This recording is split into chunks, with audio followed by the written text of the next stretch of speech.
갱신 요구 관련해서 갱신 요구할 때 차임 증감과 관련해서 오해가 제가 많다라고 아까 말씀드렸는데 하나씩 보겠습니다. 첫째, 어떤 오해가 있느냐?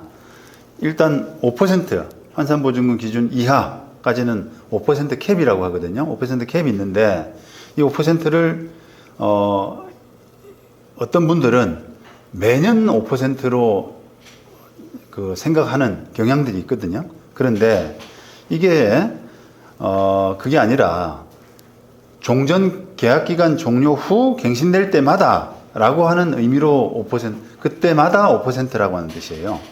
다시 말하면 계약기간이 2년으로 계약했다 라고 하게 되면은 올릴 수 있는 폭이 10%가 아니라요. 매년 5% 해서 10%가 아니라 그냥 5%라는 겁니다. 계약기간을 3년으로 했다라고 하더라도 그때 올릴 수 있는 폭은 종전 임대차 계약의 5%일 뿐이라는 거예요. 그래서 만약에 임대인 입장에서 좀 차임을 좀 자주 올리고 싶다, 최대한 올리고 싶다라고 하게 되면은 기간을 1년으로 하시는 게 제일 맞습니다. 1년으로 하고 그 지나면 또 5%, 또 1년 지나면 5% 이렇게 가야 되죠. 물론 6개월마다 할 수는 없느냐? 6개월마다 하게 되면 무효가 되죠. 상임법상에 1년 이하로 정한 계약은 1년으로 본다라고 되어 있지 않습니까? 그러니까 이제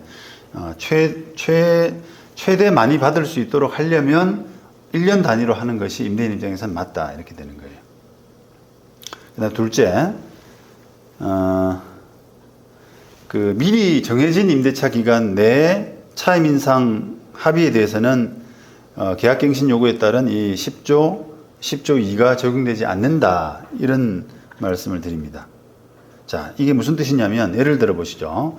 임대차 기간을 예를 들어서 6년으로 정했다고 치죠. 6년을 정하고 우리가 6년이라는 기간이 긴 기간이기 때문에 2년 지날 때 10% 이상하고 또 2년 지날 때 10% 이상하고 그러니까 1년 차, 2년 차는 그대로 3년 차, 4년 차는 5% 인상 5년 차, 6년 차는 또 5% 인상, 10% 이상 이렇게 되잖아요.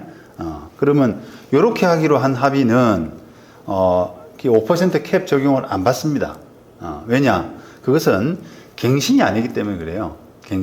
계약 갱신 요구권을 행사할 때 차임 통제를 하는 것이 법의 취지인데 이 계약은 6년짜리 계약일 뿐이지 6년짜리 계약에서 차임을 부과하는 단위가 2년일 뿐이지 그게 갱신이 아니기 때문에 그렇다는 겁니다.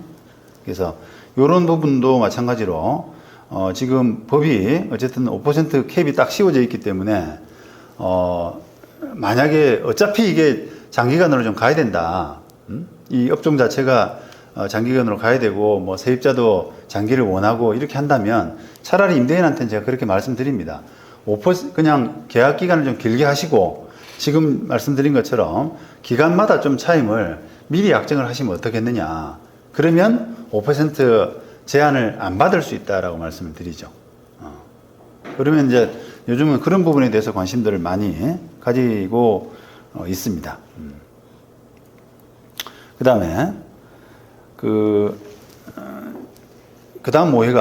다음에 이제 자주 생기는 오해가 갱신 요구권이 다 이제 지금 10년이잖아요. 10년이 끝나고 나면은 차임은 이제 마음대로 올려도 되느냐. 요 문제입니다.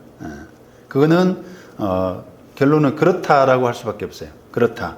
왜냐하면은 10년은 이제 법에서 보장된 법이 강제하는 그런 기간이고 그 뒤로는 이제 자율이거든요. 서로 합의란 말이죠. 그러면 그게 결과적으로 이제 임차인이 세입자가 영업을 더 하기 위해서는 임대인하고 합의가 되지 않는 한은 그 영업을 못하는 쫓겨나는 그런 상황이 되기 때문에 임대인과의 관계에서 차임 증감 부분은 이제 더 이상 법의 관여를 받지 않는다. 그렇게 생각하시면 됩니다.